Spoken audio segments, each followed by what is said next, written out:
Hi, the episode is coming at you in just a minute. I just wanted to take a second to let you know that if you can, leave a 5-star review or follow us on your podcast platform of choice. That really helps the podcast and allows us to continue to provide a platform for independent musicians in Berlin. And it helps provide you, the listener, with more insights and experiences and advice from independent musicians that are living off music and making their way in the independent music scene here in Berlin and in Europe. Thank you very much, and I'll leave you to listen to the episode. Thank you. Okay. Cool. Woo! So I'll do a little clap, and then you do one, and then Okay. okay. Welcome back to Unsigned Berlin. I'm sat here today with Seasoul to talk about your recent EP release, album release, even from 17th of November, and the release concert was last week. And we're going to start off with a little snippet of, I've forgotten which one it was. Dunes. Dunes. Dunes, Yes, yes. please.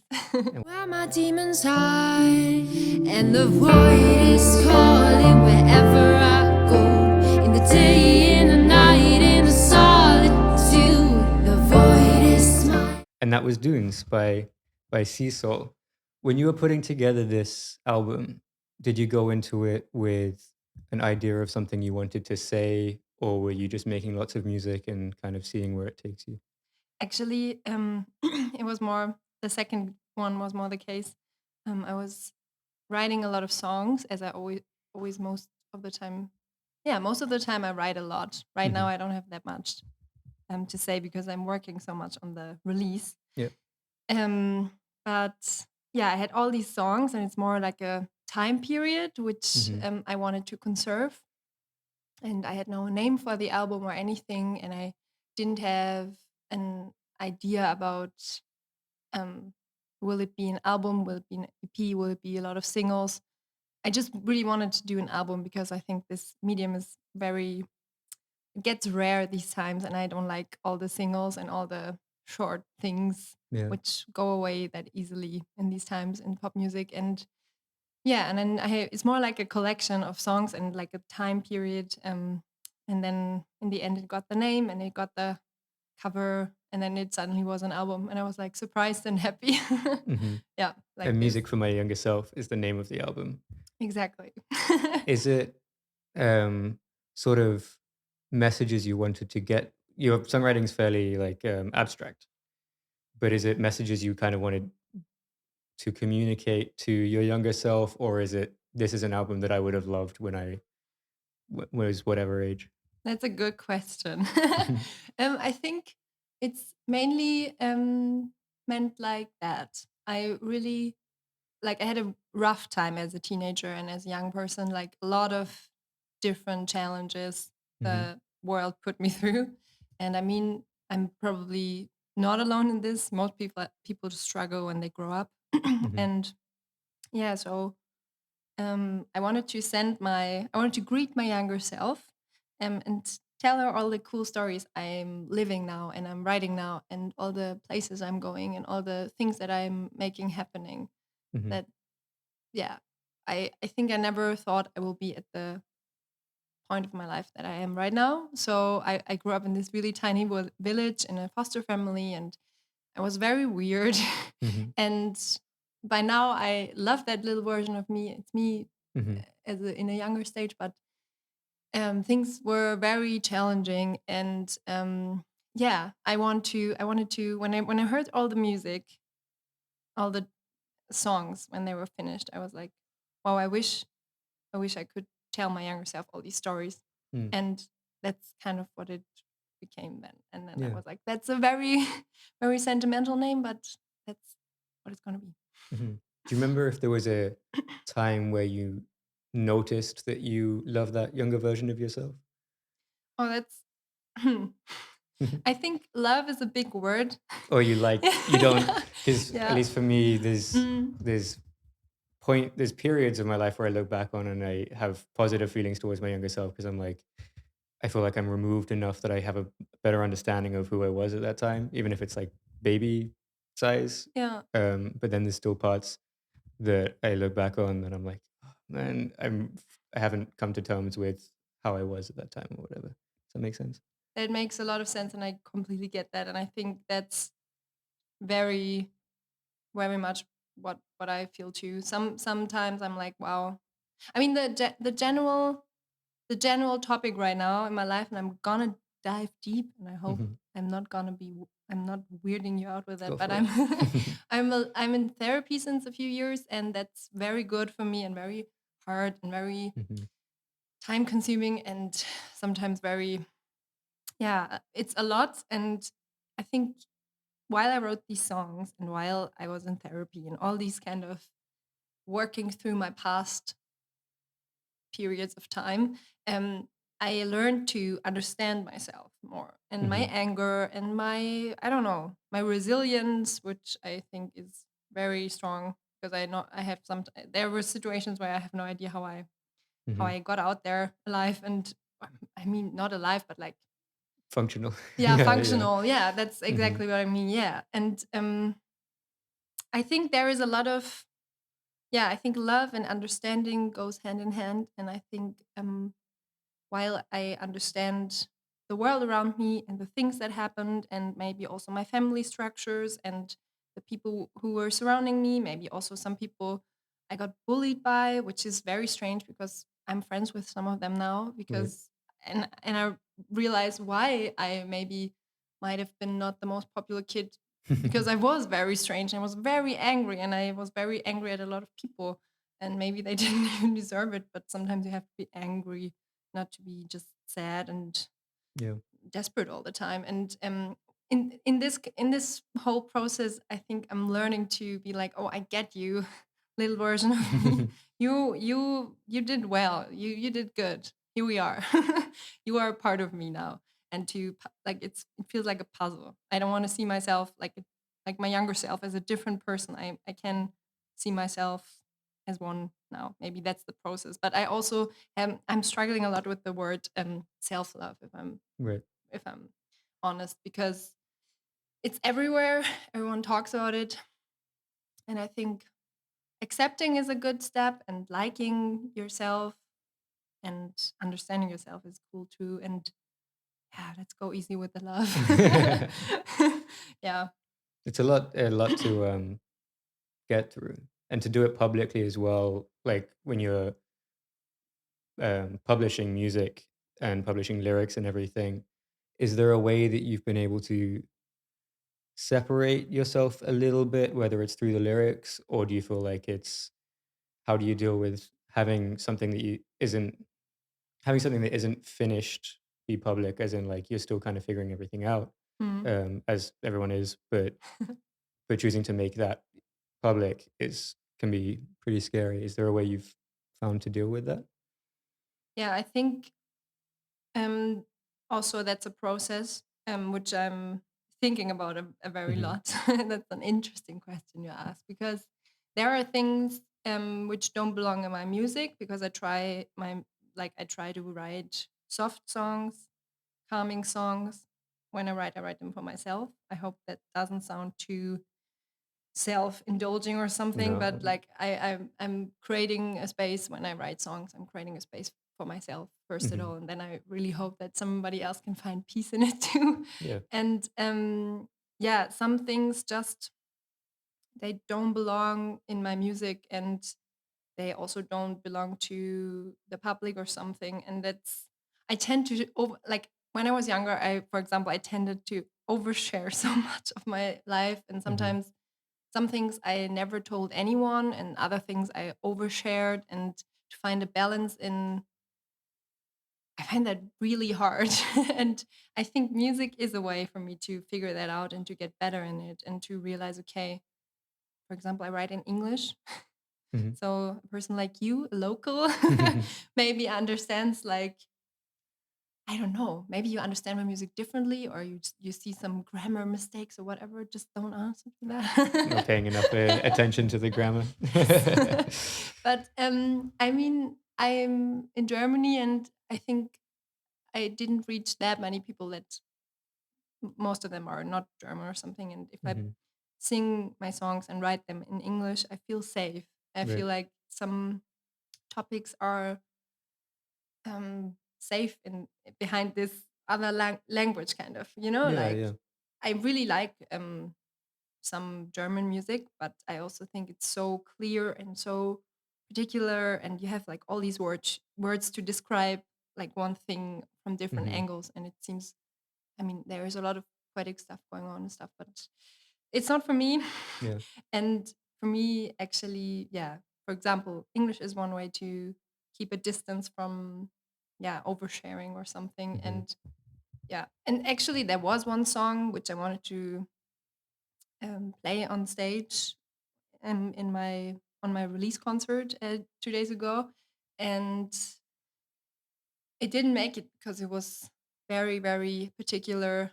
I wrote it after a therapy session. It was about violence. It was about like not pretty or soft things. And Hmm. I realized, nah, it's not. I'm not. I don't know. In as Seasoul, I'm not punk enough to do that, and Right. I don't want to disturb people in this piece. I want to um, spread on stage, Yeah. kind Yeah. of. Yeah. So it's a. You asked me one question. I talked a lot, but it's a I was just process. thinking there was like a couple questions that came up, and I was like, which to start with. Yeah. Yeah, no, with the German and English difference, I feel like German is very has its real strengths in poetry and literature in like in a pretty direct way.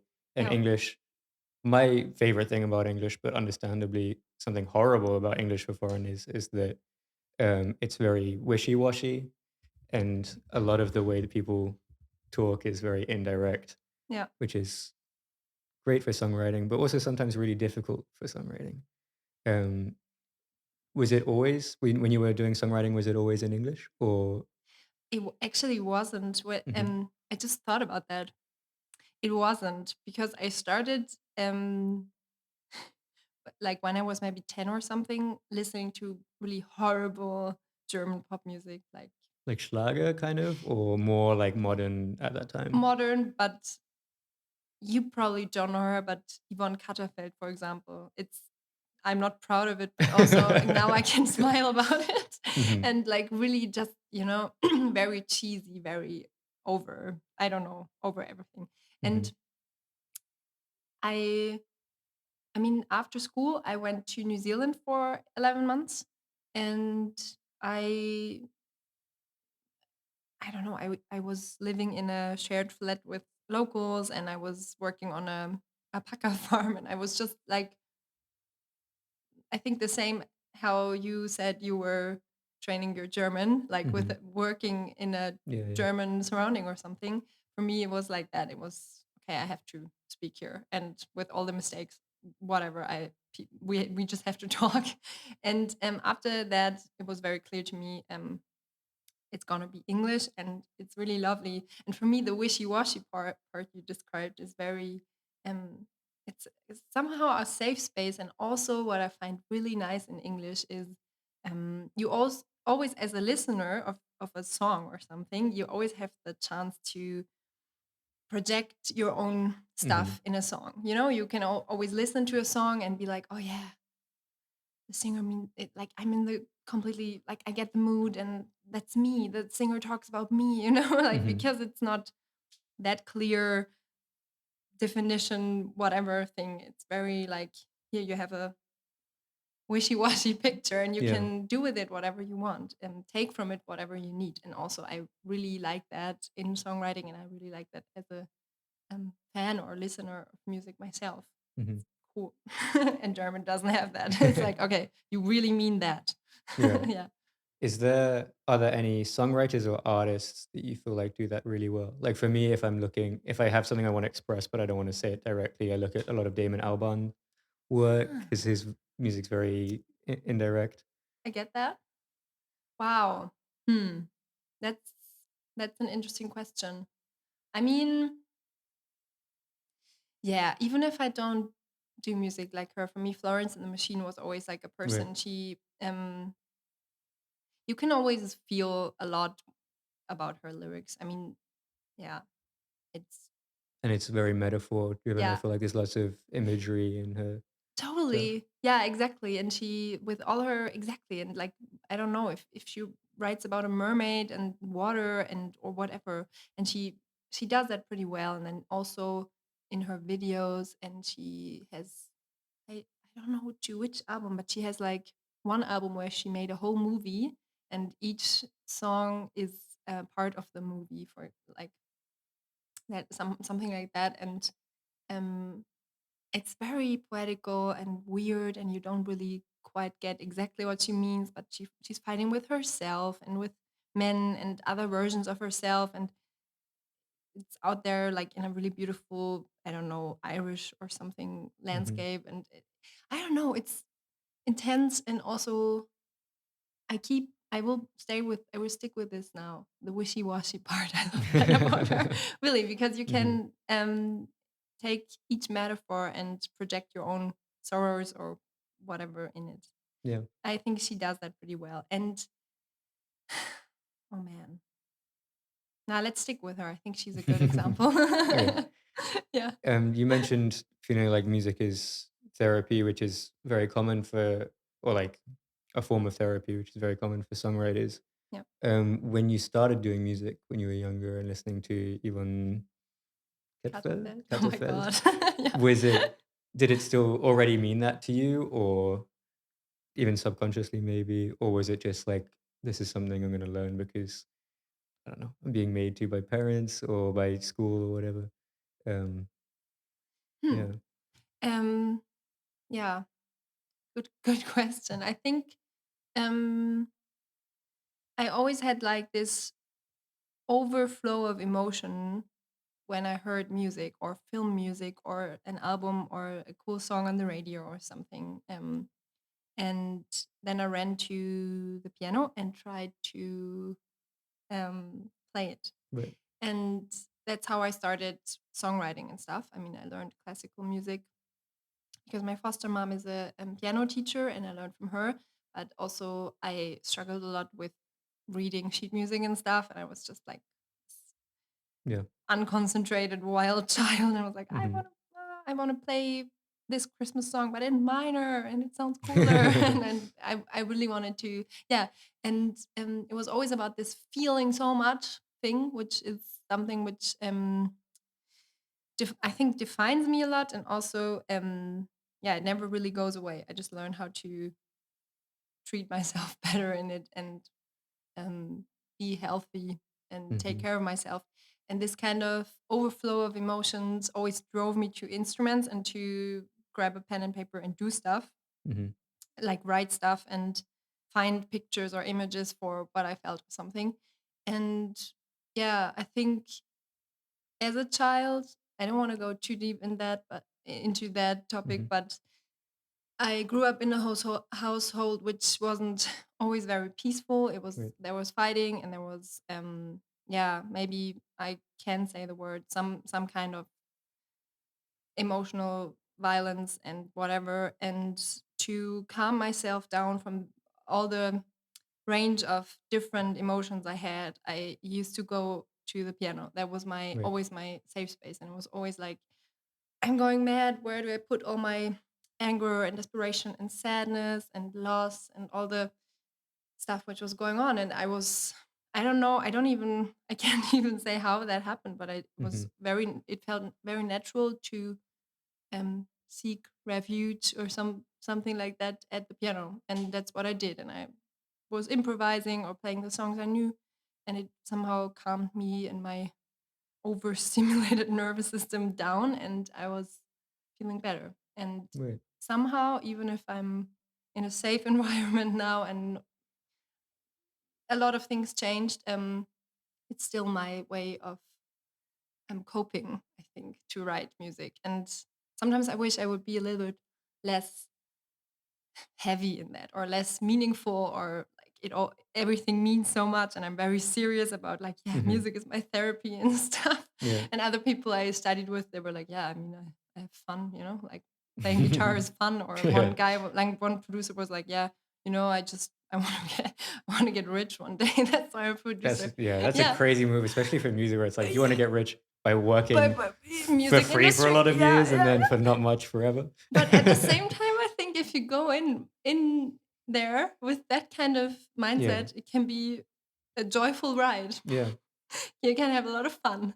Mm-hmm. Um, yeah, I mean, I'm having fun too, but for me, it's very meaningful and very important. And I was always also while studying, I just had that image in my mind when we had like this circle. Why do you do music? What drove you to Berlin to study this? And I was like, yeah, I need to. This is my life. And everyone was like, it's fine. Yeah. She's okay.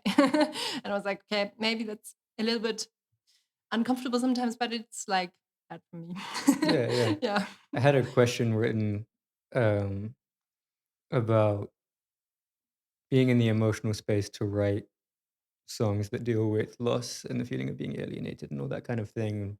Maybe trying to find another space to not focus on those things. Because for me, when I was growing up, I felt like, I felt like, oh, I do music because I enjoy doing it, and there wasn't much to it. And then looking back, um, and having done some limited but some therapy, um, and kind of, I feel like what I was doing was actually largely kind of pushing emotions down as much as I could. I feel like being a guy played a lot into that and kind of the expectations in the UK and in Northern Europe around that experience. And then music was a way that I could express emotion. So it's almost the opposite way from you. Does that make sense? As in, like, you had all these emotions and the music was a way you could put that. And then I was like, that was the only way I could express rather something that I didn't know I was feeling. Does that make any sense? It does make sense. It sounds really cool. I'm happy for you that you had like that you had this kind of output because I think you said especially as a guy, right? Yeah. Because I think look at our society like we like guys aren't supposed to feel, you know? It's kind of Mhm. oh yes, please like if men would feel and everyone would like talk about it, Everyone would be I would happy. just just talk about it. Like I Yeah. get it. We're all angry. We're all sad and hurt. And Yeah. look at life. Look at the news, man. Mhm. We have to we have to get through it. And I think having something to work through it, like a tool like Mhm. music, that's just like everything. And actually, like for me as a child, it was the same. Like there was no space for. I mean, it was not the same, but like in my surrounding there was no space for I mean I lost my parents pretty early and I always felt like if I tell people this story like I'm everyone will look at me differently and then Right. I'm the weirdo and then everybody will talk to me differently and Mhm. I had no idea how to deal with it myself. I think I never really had a space in my surrounding to cope with my loss even if I was in therapy as a child and stuff. That's I never really worked through it. That's Right. like now I don't really know. It's Mhm. very late, but now I'm in the position that I'm going through this and allowing myself to grieve and everything. And as a child, I was suppressing a lot too, and especially in school or with people around me, it was not really. I mean, I was a very angry child. I was a very you could see I was going through stuff, but it was never like there was never really space for that Yeah. stuff. And when I was playing piano or something, it was same as nature for me, for example, which sucks because now I live in Berlin and There's no nature. no, there are a lot of parks, Yeah. but that's not nature. Yeah, it's not the same. It's a fake nature. No, it's cool, but not the same. And this kind of nature calmed me down. Playing music made me sometimes cry and then let go of stuff. And I, I mean, as a child, no matter what you're going through, I think you never really get what's going on. Yeah. It's like, where do I put it? I don't even know what it is, but it makes me feel a lot. Mhm. And I hope every child has something like that, even if it's, Mhm. I don't know, playing football or whatever, Yeah, yeah. like just running and screaming or playing or doing music. I Mhm. think it's, yeah, it Yeah, is I feel very therapy. lucky to have had the opportunity to try lots of things That's to get amazing. that. And I'm really happy that you Same could for do you. that. What did you do when you like what kind of did you play instruments or something? Yeah, yeah. So I started, um I remember when I was 4, I wanted to learn guitar because there was a lot of classic rock in there or like prog rock, that my mum liked. So it was like, Wow. this is the music that I know exists. I want to do guitar because that's what the cool people do in that. And then turned up to the guitar teacher's house and she couldn't play guitar. It was like, I don't know why this happened, but she was a piano teacher. And then I think maybe her son was the guitar. Anyway, I ended up learning piano for a long time and then slowly picked up more instruments. I started saxophone when I was 11, and that's my main instrument now. That And is so then cool. it's really fun. It's Yeah. this, I did violin for 8 years, and saxophone is on one end of the spectrum where you can put in. I mean, you have to put in lots of time to learn it, but Yeah. the number of hours you can have to learn to have fun is pretty low. And violin is so many hours just for it to not be terrible. Yeah, I get that. I completely get that. I think that it takes ages until Mhm. it sounds somehow decent. Yeah, yeah. Like, Wow. yeah, poor parents but, and sister that would just, Yeah, everyone yeah, surrounding like violinist yeah. players at the start. And did you stop the violin at one point? I left it in the UK when I moved to Germany, so when I was Okay. 16, and then maybe like a year ago, a friend needed someone who played both saxophone and violin for a performance, and I rented one, and I haven't been practicing as much as I should. So I think it's something that's gonna fall back. But You can do everything. yeah. Actually, Mhm. I once played cello, Right. which was, I mean, it doesn't have this high pitch, so I think Mm. it's more okay to Yeah. practice and sound really terrible Yeah, for yeah. everyone around. But yeah, I was playing that for a while because of school orchestra, and piano wasn't Yeah, yeah. that way. And then I played the oboe for a Oh, while right. because yeah, I love the oboe, but it's so hard to play and you have to practice a lot. And Mhm. I really wasn't practicing Mhm. neither of the two, so it was just phases. Yeah, Like yeah. I tried and it was cool, and then piano piano stuck with me and singing. And at one point, I also wanted to play the guitar Mhm. in the COVID times because a friend of mine gave me a cool guitar, electric guitar, and I was like, "Okay, I'm gonna try that now. I have to do something That was the live." same for me when COVID was, like, locked down. It was like, "Well, we can't do anything. Yeah, I have this guitar for some reason. but Let's try." it's And there. yeah. Let's Yeah, do something with yeah. it. Yeah, I get that. So even COVID is something very terrible. Like we Mhm. try to do the best out of it. That's Yeah. good. Yeah, but it's cool that your mom listened to prog rock. You say, right? Yeah, That I is feel like, special. yeah, and lots of classic rock, and then my dad listened to a lot of, like, Motown, and still does. It's like Motown and soul, Wow. that's it, which is really frustrating sometimes because it's great music, but it's variety. But Yeah, I get that. Like I grew up in a household where only we had like all the classical CDs. We had a lot of CDs, Right. only classical, like Mhm. nothing else, and one CD of ABBA and one CD of by I think the Beatles, Yeah, and yeah. these two were like pop music.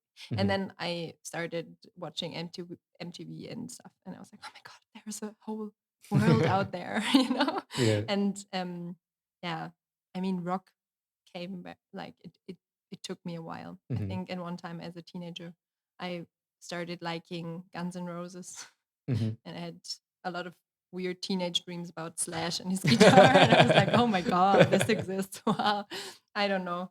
And now I sometimes play keys in a punk band, which has Mhm. zero to do with Seasoul. Seasoul, but also is something I really enjoy a lot, and Yeah. I try to channel a different energy in that. And yeah, Do you remember what the first album or artist was that you felt like was yours and not something that you had kind of been given by people at home or teachers or something like that? I know which one. Yeah. So I, which is funny because I was watching documentaries of this band the whole morning today because this band I'm gonna talk about once was very cool, then it wasn't, and now it's really cool again. And it's Tokyo Hotel. Oh, yeah, Yeah. yeah. I actually, I mean, the day before yesterday was my release concert, and yesterday I was hangover and just stood in bed and I don't know, ordered food and Yeah, enjoyed yeah. the being tired. And today I picked myself up all the pieces and try to get back into life. And I don't know how, but somehow I started watching documentaries of Tokyo Hotel. And I remembered like that was my first big musical love, and that was my discovery. Nobody else like told me Yeah, yeah. how to like something like I did like them. And I was very ashamed of it for a while. I'm not anymore because I think it was such a phenomenon. And I watched like this one music video durch den Monsoon through the monsoon, and there was something I don't know. I never heard before and I never felt before. And at that point, pop music and being a fan and stuff like that started for me. And I was a fan of so many bands and things Hmm. since then. I love being a fan, and I love um, listening to the same song Hmm. 10 times an hour. And I think they opened something big for Right. me. And even if I don't have, like, my music has nothing in common with them, and I was not like, I want to be like them. That was the start. And then a lot followed. Yeah. Yeah, but that was my teenage rebellion started with this Tokyo cute Hotel. little pop music. But I mean, in my household of, like, where I grew up with all the classical, stylish, whatever Yeah, music, yeah. for me it It was is like, very different too. Yeah. I mean, I was small. Yeah, Why yeah. did you move to New Zealand? Wow. I wanted to get very far away, very far away, Wait, and that was that was the farthest you could. yeah, yeah. Right. No, I think, yeah, it was something like that. It was like running away from stuff. I Hmm. mean, that far I will go. I got kicked out of my foster parents' house while I was doing my Abitur, which is like the school. The last couple of years of Yeah, high school. exactly. Like, while my last year, and that was pretty rough. And I got through it, and I did it, and I moved Hmm. into a musician WG, Oh, like right. Fletcher in Stuttgart, and did the best out of it. And I lived very excessive and loved loves and went to gigs and worked while school. I don't even know how I did it, but I'm proud of little me. And yeah, after that, I was like, I really want to forget all of that, and I don't like myself, and I don't like what it's around me, and I just want to get out of here Hmm. and south of Germany. And I felt very hungry for the world, and I had like this kind of, oh my god, I need to see things. I can't just stay here. Like, what am I doing? I think, yeah. And I was also a very anxious teenager. Like, I wasn't very, yeah, I was very scared of going somewhere myself. I was homesick a lot, and because I had to move out of my home. And I watched Lord of the Rings and Harry Potter all the time. And that, seriously, that was yeah, I watched that all the time, and I was like, if this place which I see there on screen really exists, I want to see it. This is beautiful. It makes me feel things, and I would Hmm. like to see it. And it seems like a safe place. I had English in school, and yeah, if it would have sucked, I was like, I'm gonna be there. I'm gonna be home again in 2 days, because that's how long it takes to get there and back. But I was like, if I can't, I will just come back. And Right. I just did it, and I just went there, and I got a job in a yoga retreat. Right. I don't know, and did that for a while. Then I did this kind of, yeah, I was on an alpaca farm and did alpaca shearing, which is very cruel. They really don't want to Yeah. get sheared. That's And such an unusual thing to have yeah, done as well, which is yeah, really interesting.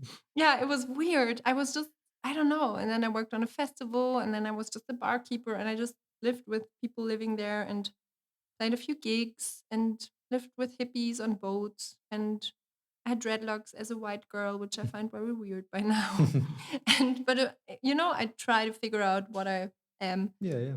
and it was a cool time. And then I got back and studied music here. But I Right. I really love it. And also, a lot of my close friends still make fun of me because I never stop talking about New Zealand. And I was like, yeah, yes, I was in New Zealand. Have you known? Everyone knows. I'm like, yeah, but that place is not only like I was a tourist. And you know in some ways I was a German girl with a backpack, who Hmm. thought she knew things that I had no idea.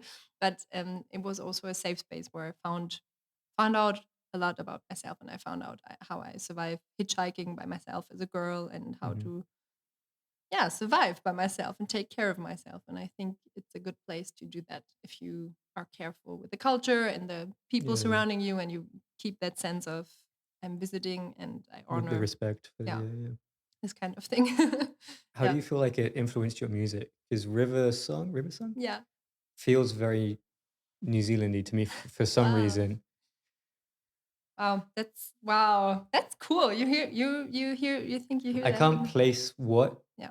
but also I don't have very good knowledge of the music scene in New Zealand. So it's just I was listening to it and I was like, oh, I think I can kind of hear the influence there. So actually I wrote it about something completely different, but Hmm. then we have metaphors and imagery, Yeah, and yeah. um the river song is about like trusting and to learn how to trust, which I have huge trust issues, and like Hmm. in relationships in any way it has been a long way, but I'm getting there. And it's about the feeling how you really let go and just give into, in that case, a love story, and Hmm. to be present and trust and risk, Hmm.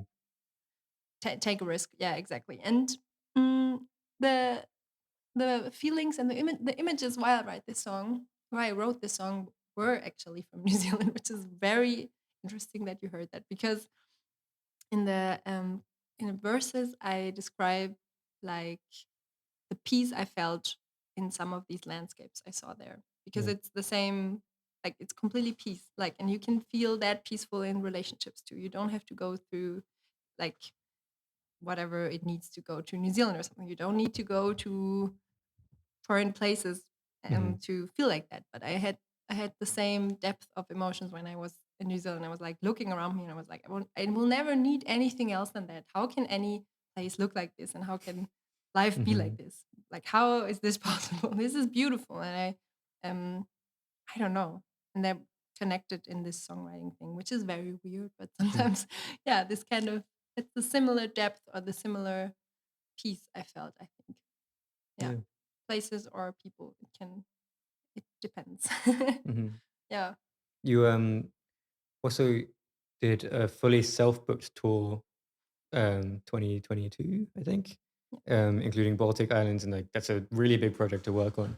How did you start with that? How did you get into booking and everything? Well, actually, I'm still searching a booking company. So if Hmm. anyone listens to this, I'm searching you. Seriously, booking is a job itself, and Hmm. I have so much respect from it Hmm. for it. It's a job, and it's hard, and it's stressful. Hmm. And I'm just doing that because I don't have a booker or Yeah, something, and yeah, I don't have a booking agency. I tried a couple of times, but it's after COVID times, and yeah. before that it was COVID times, and before that I studied and couldn't tour. So Hmm. I don't know, bad timing for any musician right now. Yeah. And a lot of people wrote me back, yeah, it's cool, we like your music, but we struggle to Hmm. book concerts for our own musicians. We can't Right. take newcomers now and risks. I'm sorry. And so I'm 20 2021, I think, was the first, no, 2022 was the first time I did that. And this year I did it again. Right. And it started like that. Last year in spring, I had a phone call with my sister, and she and her partner and their cat live by the Baltic Sea. Ah, right. Yeah, and or not the Baltic Sea, the North Sea, by the way. Okay. There is a mistake on my website. I got Ah, okay. somebody told me the last days. Yeah, and she lives by the North Sea, and we had a phone call, and I was like, yeah, blah blah blah. Everything sucks. I don't know what to do. Can never play again. It's COVID. Mm. Everything is closed. What should I do with my life? She was like, you know what? If nothing happens, if nothing opens up again, 2022, just come to the North Island and come to the little and to the North Sea, to the little islands here. Um, you can always play here. There are tiny villages, tiny venues, and people will want to listen. It's different than in the big cities you want to play. I was like, Mhm. okay. Before I don't book anything, I will just try that. And she gave me like two contacts to call people, like a surf school where she had Right. like a surf lesson or something, and a bar or something, and that's how it started. And honestly, I just made a lot of terror and wrote a lot of people many times, and found out emails and numbers, and I hate phone calls, but I just did it. And Mhm. I asked everyone, and I feel like I wrote hundreds of mails and I got 10 answers or something. But these were Yeah. the concerts I played in the end, Right. and it worked. Mhm. It sucked. Yeah. And this year again, it's not fun. It's really not fun doing this job. And I respect everyone who does it. But out of necessity, I'm doing booking myself now. And also, one thing which is cool, there's no booking fee or something when I Do it yourself. Yeah. do I get the money I Mhm. earn, and it's pretty cool sometimes. And actually, for me, it got really lucrative. Like the little places in these kind of vacation villages, the Mhm. people only go there to in holiday seasons, and I think Föhr or Sylt or places like that, Mhm. they are welcoming you very warmly, and they also are willing to pay you more than in Berlin or Right. Hamburg, where everyone wants to play. Mhm. So that's something cool, and I saved money for organizing my concert or something here in Berlin. So Nice. yeah. Do you have any advice for people who are interested in doing that but don't know where to start? um, yeah, I think it's good to have one or two contacts, like maybe one place, just one person who says I played in that bar and they Right. are nice. This is the email you have to Mhm. write to. If you have one place where you know you're gonna get a gig, I think like it's gonna be okay. Then Yeah. you have Go from there. then you have like 2 dates maybe, and then you can book in between these dates, and I don't know, then it gets a tour or something. And in general, just be very patient and be very resilient, because nobody will answer at the start. Mhm. Write 2 times or 3 times. Always stay really polite but persistent. People don't care about you. You have to make them care. You have Yeah, to be yeah. like, hey, I'm still there. Do you want me to play? I really want to play. And be a little bit personal, like find reasons why you want to play at this venue or in this Yeah. place in the world. And also just write as many people as you can, Mhm. and also know your worth. And that's something I had to learn last year, Right. because actually I don't know if it's because I'm a woman or because I don't know, my self-esteem is like waves. Mhm. I don't know, but for me it was a very hard process to get, okay, I studied music, I know what I'm doing and I'm good in what I'm doing. Not everyone has to like it, but I Mhm. have a worth and I need to get paid, and I deserve to get paid. Yeah. And It's a hard yeah, point to hard line to be like, I have to do this because yeah, otherwise I can't keep doing music. exactly. And Yeah. at one point it is like that. I mean, while I studied, I played all these open stages and Mhm. for a beer or something, Yeah. like, or a red wine in my case. So I'm like, okay, you get a drink, just play a song or something.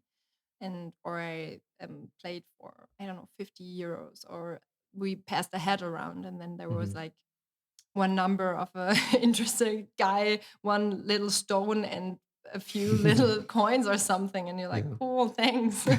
I will not live from this the next week. So Yeah. like this kind of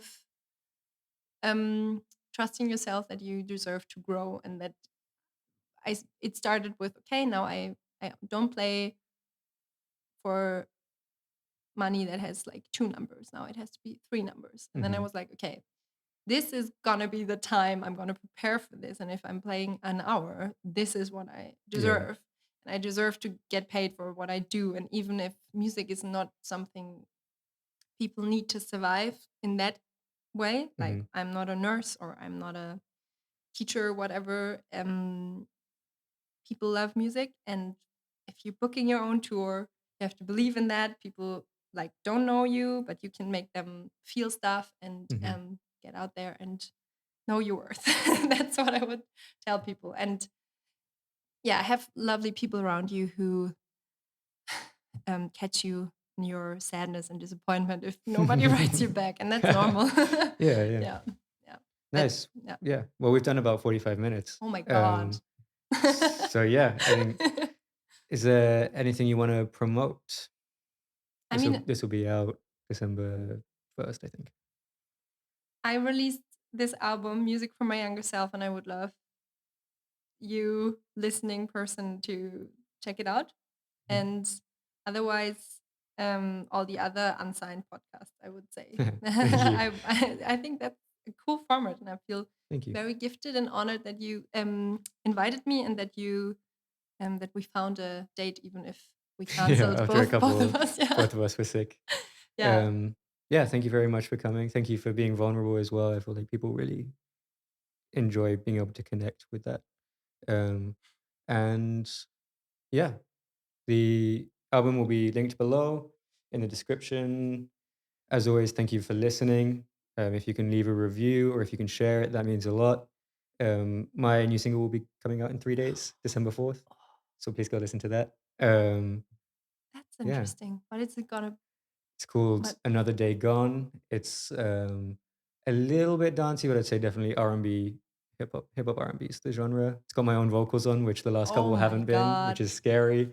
I will check it out, and I'm very excited about that because Thank you. you said that that's something you're working on, but that's Yeah, I've very been working interesting. on it, working on vocals over the last year or two, and yeah, thank you very much for coming.